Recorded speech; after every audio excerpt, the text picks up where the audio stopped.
let's study about type conversions.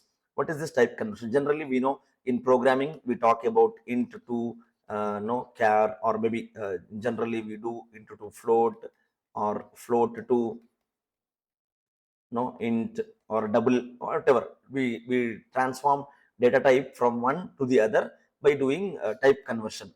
Okay, you either it implicitly happens if it is from higher to lower to higher, or sometimes it happens manually, we have to do it. Okay, you have to specify like this. Suppose I have an expression 24/5, okay, into a integer variable a. If I have 24/5, it will know if this a, it depends on this. So what you can do type conversion like this. You can write float of 24/5, then that result will be converted to float. Okay, otherwise 24/5 will simply give me 4, because if this a is integer, it will give me 4. But if you want the exact answer, you have to write typecasting like this. Maybe we have to do typecasting when there are variables like this. A is okay, let me give an example here. See, you have int x equal to 24, y equal to 5. Okay, you have some float a equal to x by y, right? Since these two are integers, you will get answer as 4 only. Maybe this is float, you may get 4 point like this, something like this. But there is some exact answer, no? 24 divided by 5, if you do, you get some exact answer. 4 is 20, then 4, then point something, 4.8 something will come. But that will not come here. So what you do, you do type conversion there. What we apply here, we will try to write it like this. You'll write, maybe just write it here. You'll write a equal to, in bracket float you will be giving, and then x by y in bracket here like this. Be careful, don't simply give like this. If you give float of x by y, it will convert only x to float and y will be still integer. That's why you give round bracket here, right? This is type conversion. We know that is from one data type to other data type. Okay, that is fine. But here again, int, float, okay, double, everything, right? Everything are primitive data types. They are all primitive data types. Primitive means our default data type, like int, char, float, double. What are user defined data type? User defined can be structure, pointer, no, class. Those things are user defined data type, right? So in here, in this concept, we are going to study how do we convert a primitive data type to user defined, other one a user defined one to primitive, then one class to other class. It means one user defined to other user defined, but not all user defined. Only one class to other class. Okay, one class to the other class, right? Sometimes we may need to convert them into these things, right? So compiler will not do it automatically. We have to convert it. Okay, I'll give an example why we need this. Suppose you see, again, this is not actually conversion. It's kind of assignment. I have a variable int a equal to 10. Okay, I have a class parent. I have created an object obj. Okay, so there is some class parent. It has so many things inside this, right? So when I do this object, see, I can write like this, object equal to a. You can write it like this, object equal to a. Actually, a is integer, obj is user defined variable, or I can say it's a member of it's a variable of a class, but it is not a primitive type. It's a user defined type, but I'm trying to assign that to an object. It's like, it's same as writing obj of 10 or obj of a. Instead of writing it like this, you can assign it like this, obj equal to a. It means assigning this a to obj, right? So it is converting this integer type to object.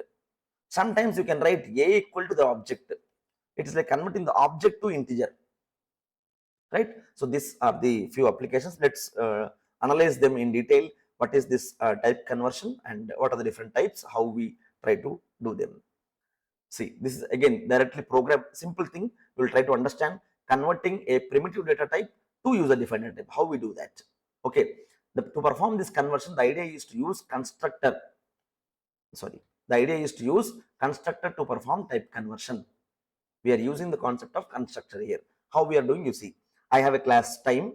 It has some private variables, hour and minutes. In public, I have a default constructor, I have a parameterized constructor, and I have a display function. Okay, as soon as you create an object, time t1, immediately what will happen when you create time t1, this default constructor will be executed. Default constructor will be executed means hour will become 0, minutes will become 0. Then you see, I have an integer variable, int duration equal to 95. Int duration equal to 95. Normal integer variable have to. See, I wrote one statement here. T1 equal to duration. I wrote T1 equal to duration. This is integer. This is user defined. This is integer. This is user defined. This integer you are trying to assign to user defined. So it's kind of type conversion. Converting. Actually, we are not converting that T1 object to integer. When you write this statement, T1 equal to duration, indirectly it means T1 of duration. It means T1 of duration. So when I am creating an object and passing a parameter, it is parameterized constructor. So this will be executed. It is parameterized constructor. That is t by 60, hours equal to t by 60, minutes equal to t modulo 60 will be executed. Then I am calling the function display, t1 dot display. So this will give 1 hour and 35 minutes as the answer, right? So this is the actual statement converting a primitive data type, that is integer, to user defined. We're not converting, but we are actually shifting, assigning the value. It is same as like this. Instead of passing parameterized constructor, calling a parameterized constructor, you are assigning it. So some type conversion is happening. What it's internally happening, it is converting this duration dur. Okay, it is converting this duration dur to a object type. Okay, that's what is done here in the conversion of primitive data type to user defined type. Okay, that is first case. Let's see the second case. Converting class object to primitive type. How do you convert a class object? Again, this case only here. This is class object. How do you convert this to a primitive data type? Okay, so here we have to use the operator. Suppose there is an object obj. You want to convert this to integer. You have an object 1. You want to convert this to double. Right? So in we have to use, see, in I think in Python programming, I don't know whether you have studied or not. In Python, we have the default functions. You just give int of ch.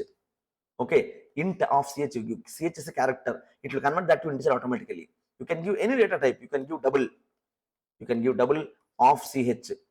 Okay, generally we don't use double, but we have this integer, right? So we use the function int. To do type conversion. Same thing we have to do here. Okay, in converting class object to primitive type, we use operator function. Right? In this conversion, the from type is a class object and the to type is a primitive type. The normal form of a overloaded casting operator function is conversion function. So int is a conversion function. It means you can simply give here int of some object you can give. Okay, let's see how it actually does, how it converts that to the type. Let's see this example to understand it better, how a class object is being converted to the primitive type. So here so many things are there. I'll quickly explain. Time, again there are two variables, hours and minutes. Okay, and I have defined the parameters constructor outside. Okay, constructors can be defined outside, but with the help of scope resolution operator. That's only I have done here. So there are two functions. One is a parameterized constructor. Second is an operator conversion function. So you have to use the keyword operator, like we are doing that in operator overloading. We have to use the function here, and there is a default destructor is there. Okay, since we are having a parameters constructor, I have a destructor here. Let's see what is there in this parameters constructor. Simply assigning a and b values to hours and minutes. What is there in operator int function? Operator, it is converting that object type to primitive type. Okay, so I have a special function type conversion.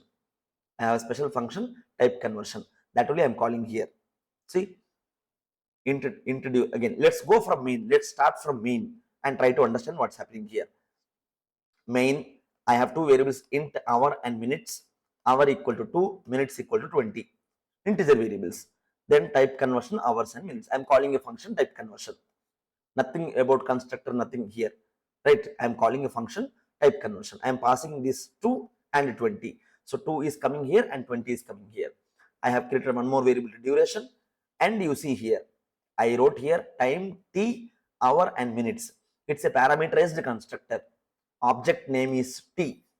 Object name is t. It's a parameters constructor. I am passing 2 and 20. So this will execute and HRS will become 2, minutes will become 20 normally.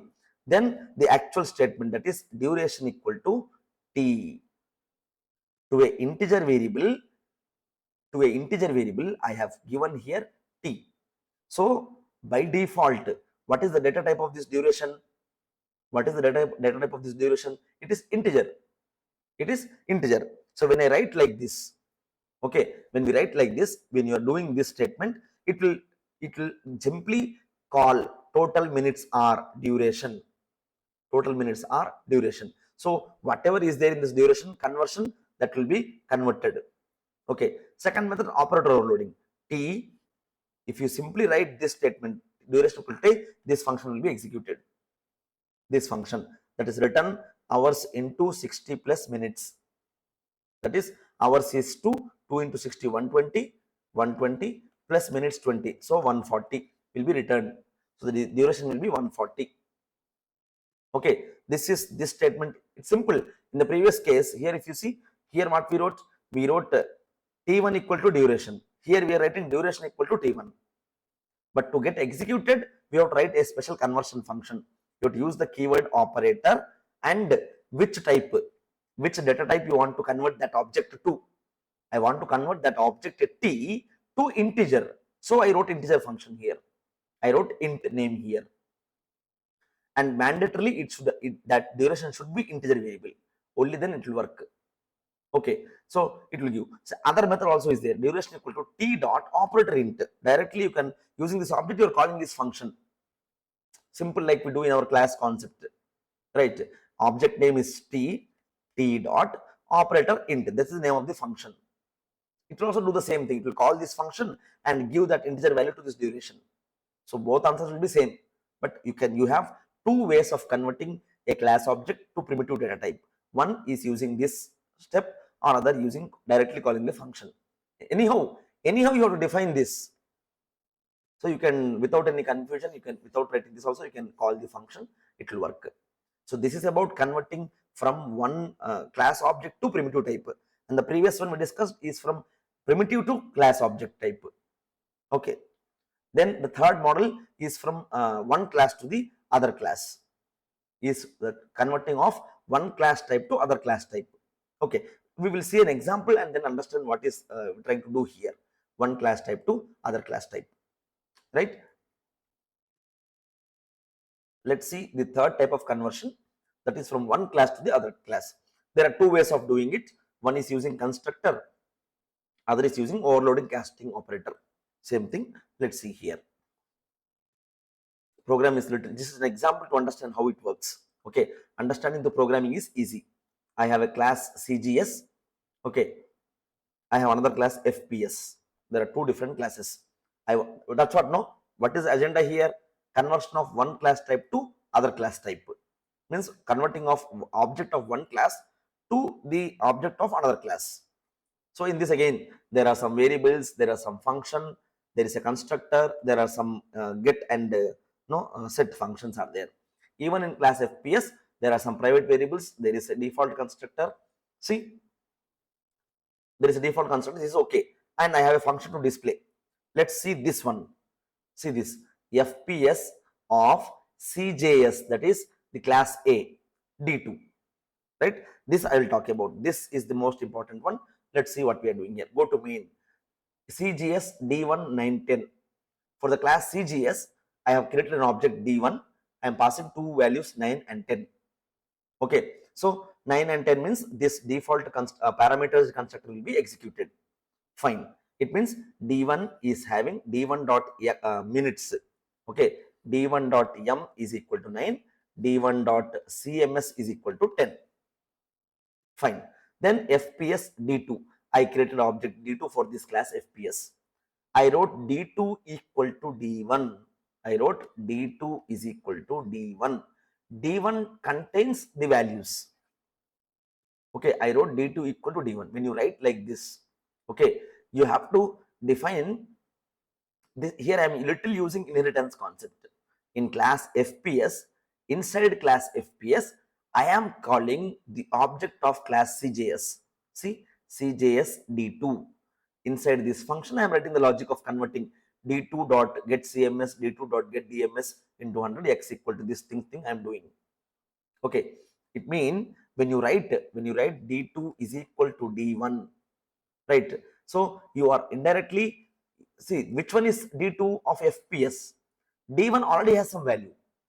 Okay, D1 already has some values. So you can create an object here D2, and because when you write it, D2 comes here, D2 dot these things, D2 dot meaning whatever was there in D1 has come into D2. Okay, this way these values are updated, and when you are asking D1 dot show data and D2 dot show data, you get the same answer.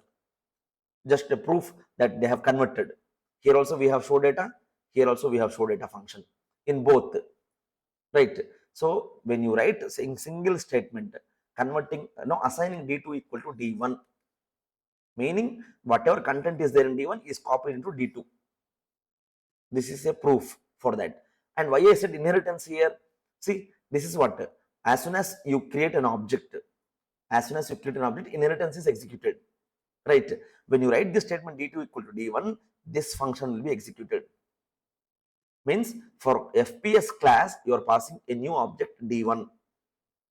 With this, data is copied into that, and we are doing all the process, right? This way, you can convert the object of one type to the other type.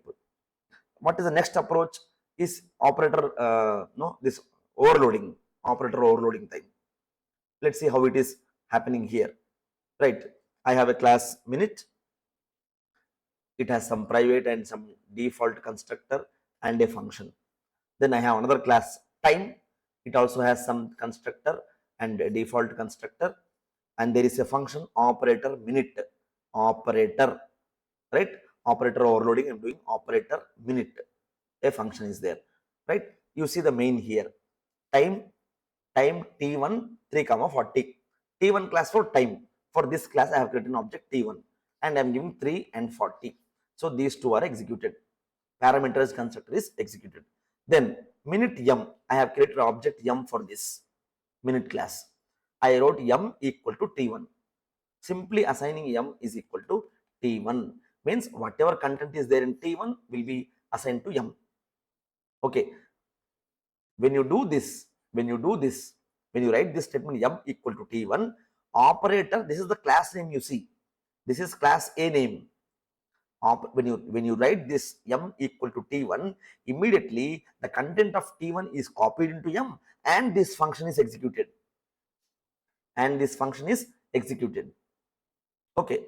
And when you write T1 dot show, it will show the value, T2 dot show, it will show the value, right? This way the conversion is happening. This is very rarely used, but still these concepts exist. So three types are there totally. One is converting primitive to user, user defined to primitive, and one class type to other type. In this is not actually doing that. It is like converting, copying the content of one object into other object. We can say that way, right? But we are triggering it using either inheritance, either writing this extra logic, or by writing this extra logic, we are trying to do some operations. Okay, if you simply want to convert, copy the content, you can copy it. You can write m equal to T1 directly. But when you write this and also write this, automatically this is executing, and this is updating the value of minutes, right? So this is about the type conversions in C++, generally tutorial 3. We have seen all three types of type conversions.